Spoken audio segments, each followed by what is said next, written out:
Hi, Peter Charles here of Hooked for Life Fly Fishing. And today let's talk about fishing wet flies like dry flies. And I'm actually going to tie a fly and show you how I handle this. Basically it means casting a wet fly upstream and dead drifting it back towards you, mending like you would a dry fly to avoid drag. So you're thinking of it as if it's a dry fly. So you're asking yourself, why would you do that? Well, there's basically two reasons. One is it's a great way to fish an emerger because emergers tend to be in the surface film and they're struggling to get free, but they're not really swimming around. As a consequence, the current's going to move the soft hackle on that wet fly, and it will look a bit like a struggling insect. And the second reason is to imitate spinners. Because when we have a spinner fall, you know how we tie our spinners with our little cute wings sticking out like that, and the nice little tails, and they all look so cute. Well, take a look at spinners on the water. They don't look like that. They're all over the place. They're all scrunched up, legs all over the place, tails broken, missing, bent, whatever. A wet fly in the surface film with those nice soft hackles are going to look a lot like a spinner that is just all scrunched up in the surface. So, you can use them in both ways. However, the problem is we normally tie our wet flies on wet fly hooks, which are usually double the gauge. So if you do that, you end up with a hook that's really heavy and the thing wants to sink. It doesn't want to stay in the surface film, even if we put floating on it. So I'm going to tie this fly on a dry fly hook, and plus I'm going to do something else as well. When we're tying small wet flies, and we want to use, say, partridge feather, and I've got Hungarian partridge skin here. Even if I go through that and try to find the smallest feathers, a lot of them are still going to be too big. So I'm going to show you a method of how to use a feather that's too large. I've shown a method before. This is a totally different one, so you can feel free to use whichever one you like. So, almost forgot. We've got rabbit dubbing here, and I'm going to be using this Hendrickson Nymph, which is kind of a rusty brown. And I'm going to be using this burnt orange, which goes very dark when you put on top of a black hook. It ends up looking rusty brown. The hook is a bit of an oddball. I've never seen this type before in size 17. I've never seen a 17 before either. But the thing about this is an extra fine wire barbless black dry fly hook. That's what we want, extra fine wire, as light as possible. And as I said, we're going to use a Hungarian partridge. And as I say, the problem is when you get into partridge feathers, often the feather is too large for the hook when you're looking at these small sizes. So I've prepared a feather here. You can see how much barb I'm intending to use. And I've got a little tying in point that we're going to use to tie our feather in. But first, just get our thread started. We're going to take this about 2/3 of the way back. And this is a judgment call. How far you go back is a judgment call. Because the barbs on this feather are a little on the long side, I'm going further back. So now I tie it in.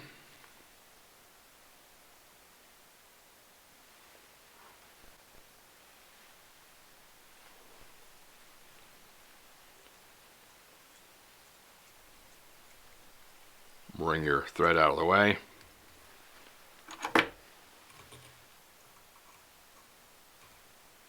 Now don't worry about being super neat with your thread, because by the time we're done with this, you're going to have to put a lot of layers on. So it's going to be, we're going to neaten it up as we put more layers on.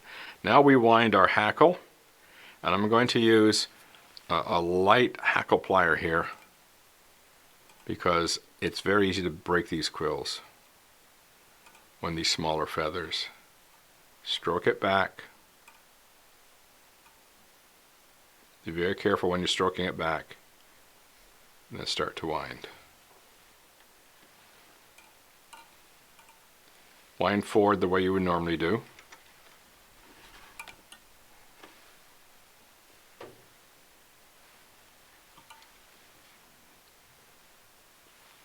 Okay, there we go. Now we just tie this off.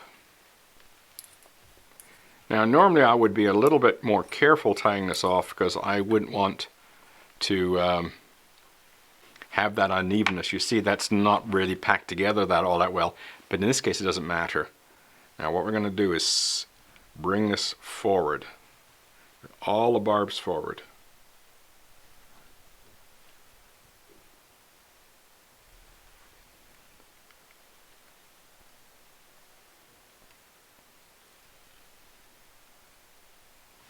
We got a stray, pull it forward.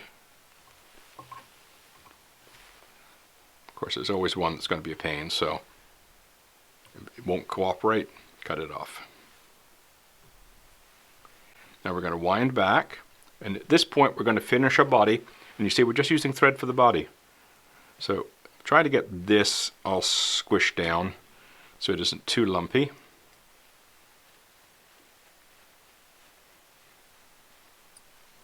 Now when we do the back of the body, I'm going to ramp this up so it's not too uneven going into the rest of the body.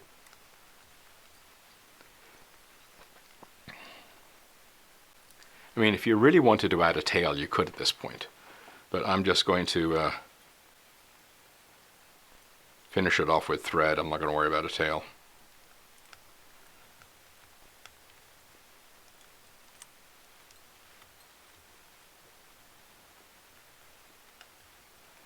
Okay, now we're going to put on a little bit of dubbing. I'm just going to check to see how much room I've got there. Yeah, I've got plenty of room. I can bring that further forward. There we go. Now when it comes to the dubbing, you don't want any, if you're using rabbit, you don't want any guard hairs. You just want the fluffy stuff. And if you've got a guard hair, we'll take it out. We're not going to put too much in here.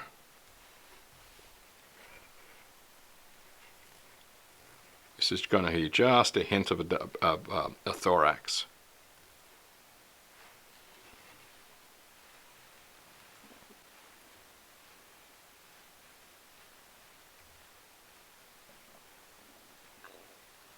Okay, bring it forward. Now what we're going to do is we're going to take a half hitch tool and just push all that back. Push the hackles back and come in front and put a few turns. Now let go. Now you're going to have an assessment here. How much do you want this to splay? You can see this is splayed a lot.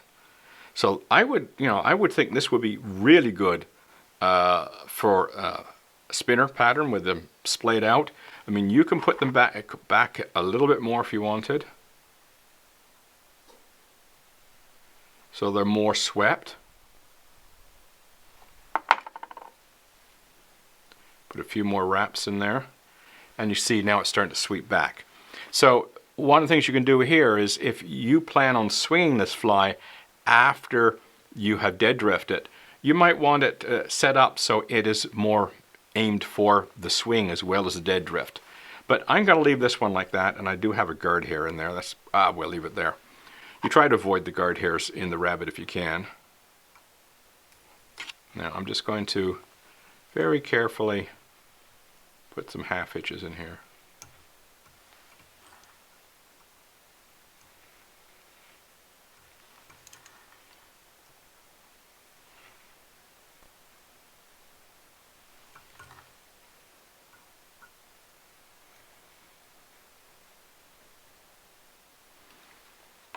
And then we'll just come in and cut off the thread.